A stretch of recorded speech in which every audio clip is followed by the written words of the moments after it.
Background looks very good. Oh, Oh, shalom, my friends, shalom, my enemies. This is your old pal, Rabbi Sol Solomon, founder and spiritual leader of Temple Sons of Bitches in Great Neck, New York. And I'm thrilled and delighted to talk to a person who has photographically chronicled weird people doing even weirder theater. Or maybe weirder people doing weird theater, but either way you want to put it. But he's chronicled all these folks who have been downtown avant-garde creators of art and theater, folks like Paul Zaloom, Carmelita Tropicana, Peggy Weaver, and Lois Shaw of Split Bridges, Reno, and also some people who have been on this program like Tammy Faye Starlight and Penny Arcade. So lots of wonderful pictures and some content about them too in his book. Don't miss this. Don't miss our interview right here, right now with Jim Moore. Shalom, Jim. greetings, everyone. How are you tonight? Thank God. Well, me, you can see I've got the cold, I've got the COVID, I've got prostate issues. You don't really, but you look good. You look very happy and fabulous in your office space there. Thank you, thank you. I'm trying. I'm trying to keep it together.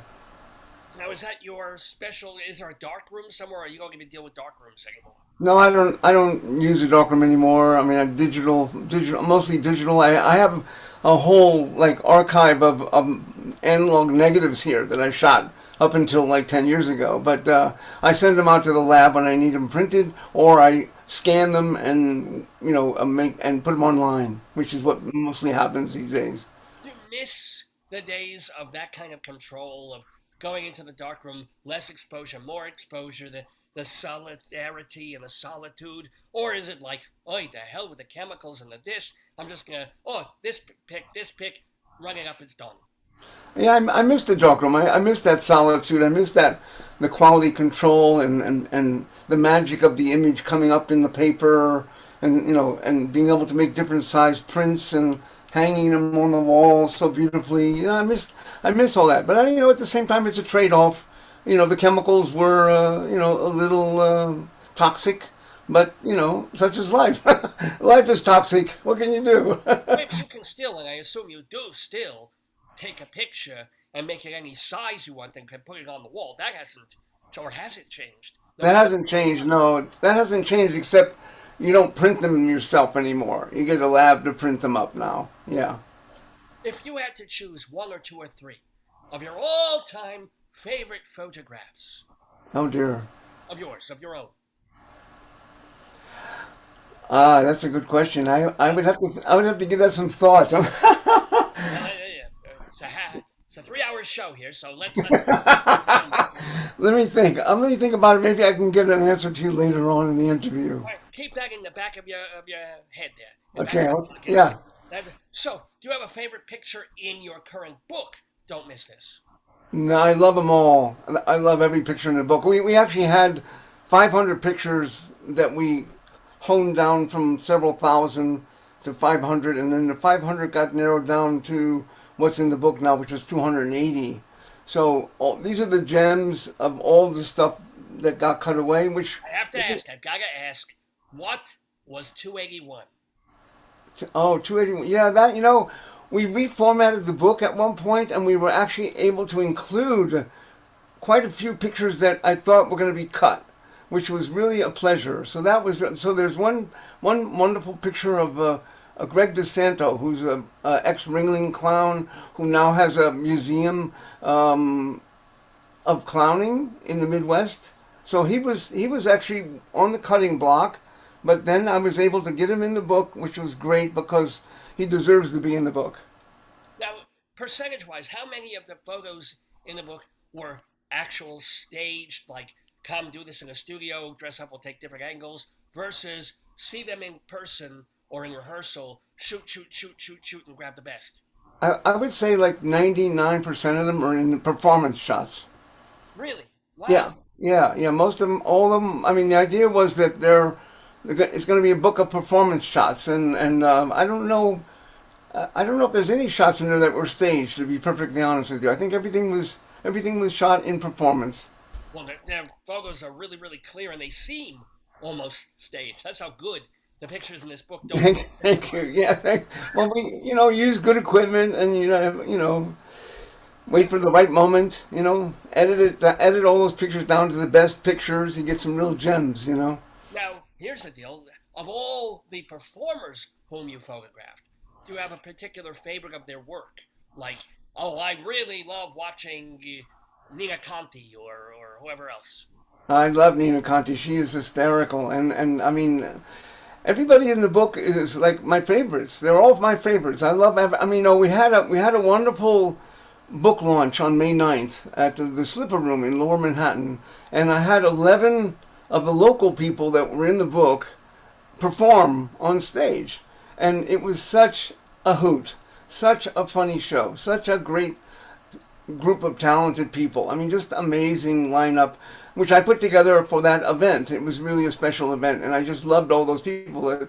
They were all people that I had photographed at the Slipper Room at some point in the past. So it was really a treat to see them performing together. And most of the time, the Slipper Room has 3 acts, intermission, and then the same three people do a different act, right? So it's basically, the same three. I had 11 different performers from the beginning to the end. It was just a delight.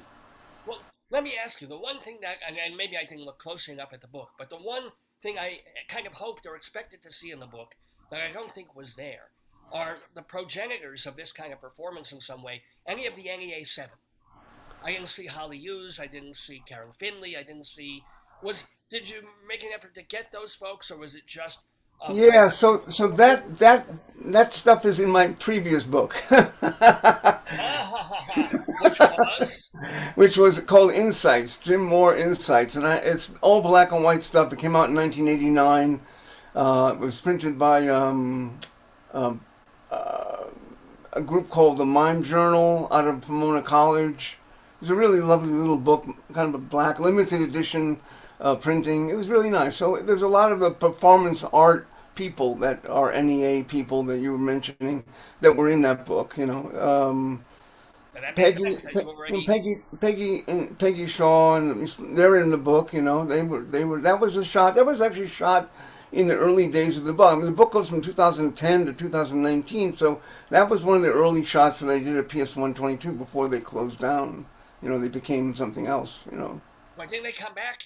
Or is that new Yeah, stuff? it's called Performance Space New York now. They rebranded it. Yeah, so it's not PS Oh, a big 122. rebranding. Oh, it's not PS anymore. It's now perform, which it always was. It always was performance, but people shortened it to PS so we could say it in a sentence easily. But Yeah, no, they're rebranding it now. Oh, now it's the full title. Oh, biggie deal.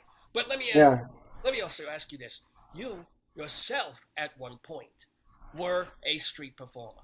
So yes. tell me, what was your act? What did you do? I performed as a mime primarily, a white-faced Marcel type mime at the time that was very popular, late 70s, early 80s. I worked in the streets of New York, Paris, Amsterdam, Brussels, Houston, but I also did shows in colleges and universities and elementary schools. I did a lot of like demonstrations for young children in schools from kindergarten all the way up through high school. It was Let me a ask, fun. I've got to ask because everybody has a mime. Mimes, mimes. But seriously, like on a day that you weren't doing a special school benefit or something like that, if you were standing on the street outside the Metropolitan Museum of Art or Lincoln Center doing your mime thing, what would you have money for dinner at the? How much would you make on an average day annoying people with this? Yeah, it depended on the day and the location where I was performing, and in the very beginning, I wasn't very good, so I didn't make a lot of money. But later on, I got much better at it. Like any craft, you develop sort of more of a knowledge of what you're doing and how to do it properly. So I would make anywhere from I don't know $30 to $200, depending on I'm in the what wrong business. Oh, the rabbi business sounds like you get like $8 a day. And the only tax way free, I get it from tax free, tax free. No, so let me ask you though, but you gave that up. You decided, what, I like being on the behind the scenes. I like looking at other people rather than people looking at me. Was that what basically happened? I basically was like a photographer or hobbyist all during the time that I was performing as a mime. and I was taking pictures of my peers, other people in the streets that were performing, at the same time I was performing in the streets, and I realized that I really enjoyed taking pictures more than I enjoyed the performing. So I did it like for, I don't know, 15 years I performed, which is a good run. And then I realized, when I got a little older, I realized that I really enjoyed documenting the performing arts more than I enjoyed being a performer. I mean, don't get me wrong, I miss the performing. I mean, there's nothing like the adulation you get from an audience applauding for your work. That's special. So I miss that part of it. That it's kind of alive. Unlike going to a gallery and seeing a piece of artwork or a photograph on the wall and somebody saying, "Oh, it's a lovely photograph." It's not the same as getting all that applause while you're standing in front of them. So I miss that part of it, but it's a trade-off. I get there. I mean, I had in my synagogue little whoopee cushion buzzers under all the seats. So at the end of my sermon on Shabbos, it goes zit zit, and they all jump to their feet like, "Hi, hi, hi!" I love it. I love it. It gets me going. It really pumps me up. When Jim R. What does the R stand for? What is that middle name? What's that? R. Robert. Jim R. Robert Moore here. His book is called Don't Miss This, and you can learn more about it and buy it, I think, at the website vaudevisuals.com. That's a great name right there. Actually, the website for the book is vvpress.com. VD Press or like what visuals? vvpress.com. yeah. I had the VD Press, and let me tell you, it took penicillin to get rid of that. But let me also ask you, you went years ago to the alma mater of the producer and host of this program, Dave's Gone By. You went to NYU Tisch. What did you study there? What were your memories of going to NYU back in the day? I studied film back in the day. It was cinematography. You did that? Shooting a movie, that kind of stuff. So who was your favorite teacher there? Oh, I don't remember any of the teachers. That was longer than I care to remember. Well, And we're talking like late '60s. Oh, okay. What was New York like for you? Oh, In the New York was a great place. I loved New York when I first came here. I moved here in 1967. I had an apartment on the Lower East Side on 7th between Avenue C and D. I was a student at School of Visual Arts at the time. Before I transferred, I was there 1 year at SVA, and then I transferred to NYU because they had a better film program at at NYU. They had a better film program, so I went over there afterwards. But yeah, so it was dangerous as hell, but cheap. I mean, my rent was like less than $150 a month, and I shared it with two other guys. So we paid less. We paid like $50 a piece for a 2-bedroom, 4th-floor walk-up on the Lower East Side. So you can do one afternoon of mime and pay your rent for the month. Absolutely. That was the good thing about it. You could do artwork and take your artwork money and pay for your rent. But that's the thing. You went to NYU for film. Yeah. TV, not visual art. Were you thinking of becoming a filmmaker? What happened with that? Yeah, I was interested in becoming a film director. I actually recently I directed a short film which won an award at the Coney Island Film Festival. What year was it? Let me see. 2012. It won the Best Picture at Coney Island Film Festival. It was called The Ridiculous Romantic. It was a short, experimental, black and white, silent movie with a clown as the star. It was really fun. Speaking of movies, didn't you also work on a documentary? And I don't know how close you got with the subject of this, but there was a thing about a guy walking between what was then the Twin Towers. Philippe Petit, the French guy. But how did you get involved in that? Yeah, so Philippe Petit, French aerialist, high wire walker. He's a street juggler also. He walks on high wires. He did Notre Dame in '72. He did Sydney Harbor Bridge in '73, and then he wanted to do something in New York. So he contacted a friend of his in Paris and said, "Do you know anybody in New York that's a street performer?" So she said, "Yeah, I know Jim Moore. He's a street mime." So she had him call me, We talked on the phone. I gave him some ideas about where he should perform. And he started off performing in front of the 42nd Street Library. Afterwards, we went out and had a bite to eat, and he told me, well, I'd like to string a wire between some buildings in New York and walk on them at some point in the future. Can you help me out? I said, sure, I'd be glad to help you out. So I Stop, became his. stop, stop, stop, stop. How would you? No, I mean, it all worked out. It's fine. You did a documentary about it. What if he had, God forbid, Humpty Dumpty? What if he had fallen? How would you feel about your not saying instead, don't do that? What the fuck is wrong with? Don't. You can do the same act with the wire strung 1 foot above the ground. It's the same principle of height on a little wire. Why? I mean, how would you have honestly? How would you have felt? Well, that's an interesting point you make because of the people that helped him at the top, the people that actually went to the top of the tower and helped string him the wire. I wasn't one of those people because I told him in the very beginning, I can't participate as one of the people that help you rig the wire because I'm the only American in your group, and I would get if anything happened to you. By the way, I'd never seen him walk on a wire ever when I started and offered to help him. I'd never seen him walk, but I trusted that he knew what he was doing. I'd seen his pictures of Notre Dame and the Sydney Harbour Bridge that he had done illegally a couple of years before, so I knew he was pretty legit. I mean, so I became his photographer in New York, and I helped him up to the point where that last day when he went up to the top with the four guys, and they strung the wire from 7 o'clock p.m. until 7 o'clock a.m. And then he did his 7 times across, 7 crossings back and forth on the wire. How do you feel about it in retrospect? Is it a wonderful thing that he did? Or, do maybe children watching this say, oh, I can grow up to do that? And you just would go, no, no, he got lucky. I mean, again, what do you say? No, he wasn't lucky. He's very skilled at what he did, and he actually makes that point very clearly in what he does when he talks to people and does lectures about his work. He says, it's a fool's game to do things that you're not skilled at, and I'm certainly one of the people that would say don't do this if you don't practice every day for the last 30 years. And that's exactly what he did. He practiced every day for 30 years. So he became very, very skilled at what he did. And I give him a lot of credit for what he did. I think it was a beautiful act of art in this guy. Just gorgeous.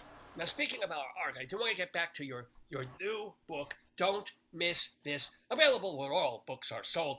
So here's the deal. You have 280 really wonderful photographs of all these performers with not a lot of, there's some interview stuff and there's some writing, but it's mostly an image book, coffee table-ish. Yeah. How do you arrange all these pictures? There's no I mean, is it just, do you have a feeling of like what one goes after another? What should be on the left side of the page versus the right side of the page? How do you organize them for reading? Well, when I was thinking about the book, I tried to like brainstorm about like how I wanted to lay it out. Like you're saying, like where do I start with this idea of all the? I mean, we start with 500 pictures and then we narrow it down and narrow it down. But the idea came to me at one point of making it a chronological study. So from 2010 to 2019, it broken into years. So if you turn the page, it says 2010. Then there's all the pictures I took in 2010. Then there's a page that says 2011. There's all the pictures I shot in 2011. Now they're not necessarily sequentially dated in that group. The year by year, they're By essentially. year, yeah, and I laid it out so artistically they flowed visually from one year to another, one page to another. Yeah. So Let me that's ask you also, the book is done. The photos are now at least a year or two old. Some of them are 12 years old. Have you continued taking pictures of these kinds of performers just in case there's a sequel or another book, or are you on to other things? I shot a show last night, a magic show last night that was actually brilliant. I mean, three performers. One was a juggler, one was a mentalist, and one was a really brilliant magician. The headliner last night. His name is Peter Samuelson. He's a very skilled and talented magician. He's actually in the book.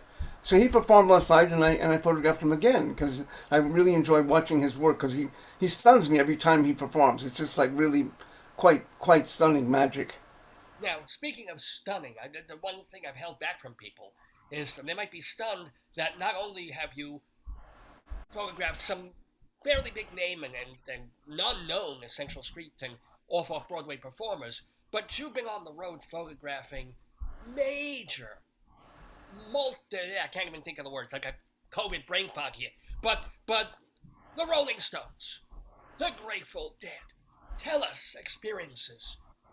Photographing. Yeah, so that was quite a few. That was when I was in my 20s. I worked for a couple of rock and roll magazines. One was called Crawdaddy. It was pretty big. It was kind of like a Rolling Stone type thing at the time. It was kind of competing with Rolling Stone.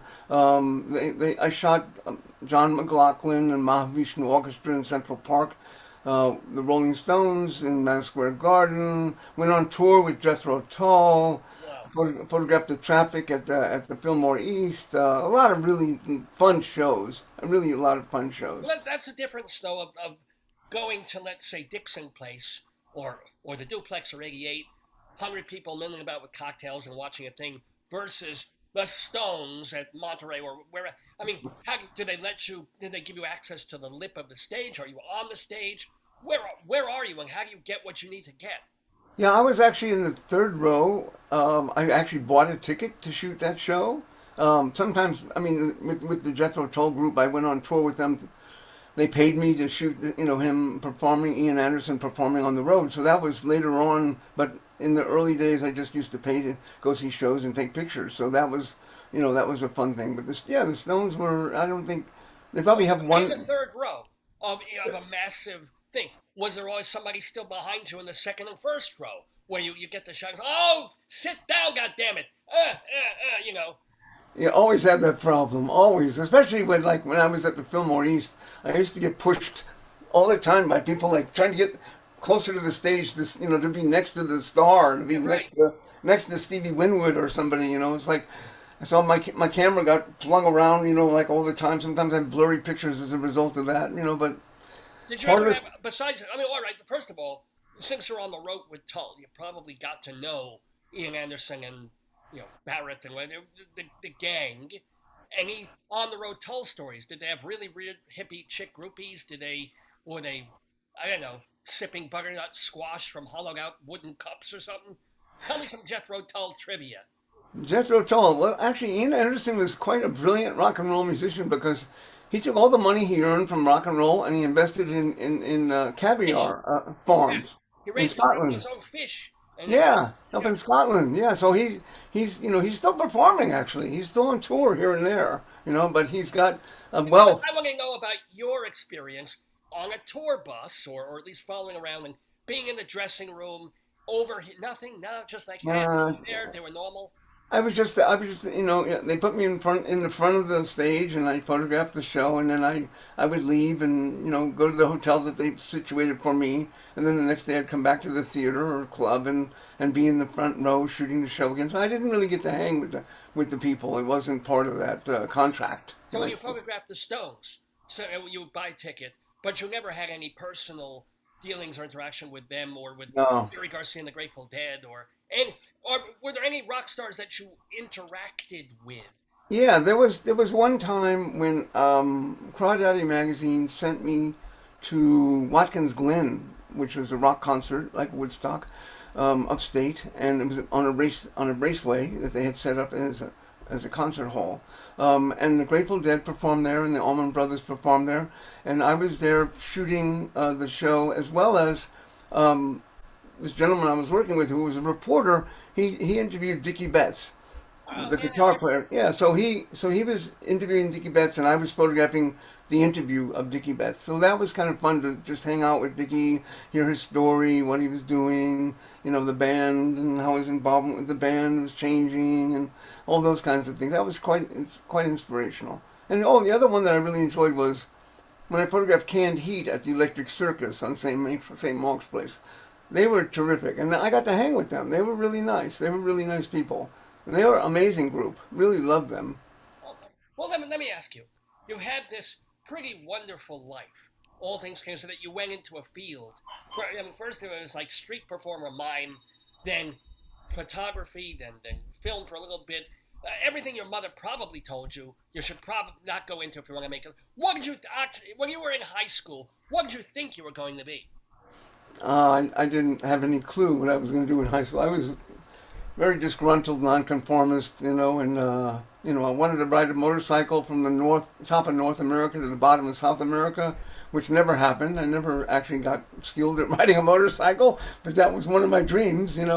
But yeah, when I got out of school, I got into photography. I was taking pictures of my girlfriends and stuff like that. And that just I got better and better at it, and then I started performing because that was actually something that happened in my last year of film school. I started performing as a mime. That's a very complicated long story, but yeah, it was kind of fun to explore the sort of the language of movement and understand that was kind of what gave me a better understanding of photographing these performers later on, was having been a performer myself and knowing when the vital moment is to capture, because I had been there creating those vital moments. That's really what it's all about. Now, let me ask you. You mentioned you were girlfriends and stuff like. I'm kind of curious. Are you married? Do you have youngins? We haven't hit any of the real personal life stuff. What is your life, Jim Moore? I'm married, very Awesome. happily married for 20 something years. Two boys, one's 53, one's 32, four Well, grandchildren. I believe you have a 32-year-old. I'm not so sure I believe you have a 53-year-old. That's wow. Wow. You married young then, ish? Young-ish? Yeah, 22, 22. Yeah, I was very young. What does Yeah. your wife do? I'm curious. Or did? So Oh, she's retired. What does your wife do? she's a practicing alternative medical practitioner. So Reiki and this kind of thing? Or, I don't know if you know homeopathy. uh, look, if a man wants to be with another man in a sexual way, that's their business. It's not, it's fine, fine by me. That's all I know from homeopathy. It's kind of an alternative practitioner of homeopathy is different than what you just mentioned. It's it's a very I'm kidding. legit. Of course, it's using roots and branches and herbs and other ways of healing people than Yeah, actually, if you if real you medicine. if Yeah. you do some research, you'll realize that homeopathy was the most practiced medicine in the United States before the AMA was established. In fact, there's a hospital named after the primary practicing homeopath in Pittsburgh. There's a hospital named after him. They started up as a homeopathic hospital, and they named it after him. And now it's a legitimate hospital. I mean, for the AMA and regular doctors, but it was actually a, a formal medicinal practice for many years. See, my problem is every time I get sick, I go to a hospital named after a sociopath. I choose the wrong thing. I should have gone to the homeopath Yeah, hospital. there Instead, you I go go. to the sociopath hospital, and I get even sicker. I Well, think most of them are like that. I think. here's the other question. Really, we've had a wonderful time talking with Jim Moore. But Jim, what are you working on now? Yeah, so as a result of COVID was actually an interesting fermenting time for me because I was working on this book project, and I thought, I want to do more with the publishing industry. I want to do more with the book thing. So I started a small publishing company, and I'm going to basically be doing a couple of more books after. I'm actually working on three books right now. Are they like coffee table, pretty color? Oh no, it's a different thing. What is It's it? a bit a smaller, more. I don't know what you want. One's an autobiographical, one's a tribute book to a friend of mine who's a magician who's living in Frankfurt, who's very sick, and yeah, so I'm doing a tribute book for him. Hopefully it will be published before he leaves the planet. You know what I mean? Yeah. So and a couple other things which I just haven't decided if I'm going to do 100% if I'm going to do them or not. But yeah, so small. My Visuals Press is the company I started based on my blog, which is vaudevisuals.com. That's the blog. Look And at you doing your own plugs. You just saved me the thing of having vaudevisual, VAUDEVISUALS.com. It was VBpress.com was the other. that's where you can buy the book. You might have book at VBpress.com, but more about you at vaudevisuals.com. You being Jim Moore. Jim, it has been just so lovely talking with you and hearing about your stories and your life. Gotta ask one more question before I let you go. Sure. Since you were a street performer for so many years, you have to have one story about something that happened to you when you were performing in front of somebody or a crowd. Some audience member keeled over or vomited on you or something funny had to happen. What? I'll tell you, I had a couple of situations that I thought were pretty crazy. One of them, which I think is probably the most interesting, was I was performing in front of the 42nd Street Library here in New York City, and this guy comes up to me and like punches me out. He punches me out and almost knocks me over. I mean, here I am in whiteface and costume, right? And he starts yelling at me and telling me, "You're my ex-wife's lover. Don't do it again. Don't do it again."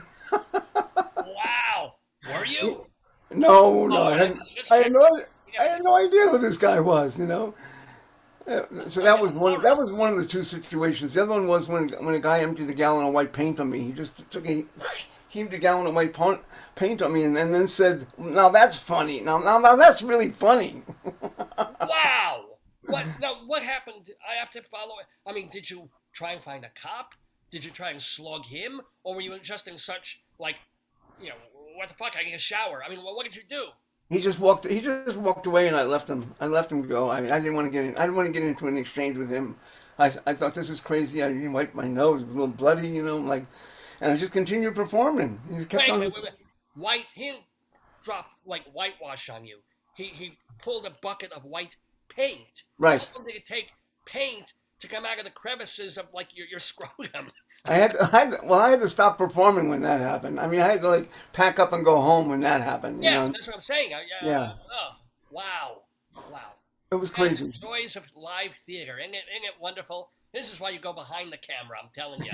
And if you want to see what magic that Jim Moore makes behind the camera, get his book. Don't miss this. Vaudevilles. Actually, here it is. Oh, yeah, please, yeah, show it. Oh, pretty. There it is. Pretty. Yeah. Where all books are sold. Jim Moore. Oh, thick and pretty. Is how I like my women. Ladies and gentlemen, Jim Moore. What a delight. Much more photography, much more art and publishing and creativity to you in the many years to come. Thank you Thank you very much. for being in the Dave Lefkowitz. It's And a Shalom. pleasure. Shalom. Take care.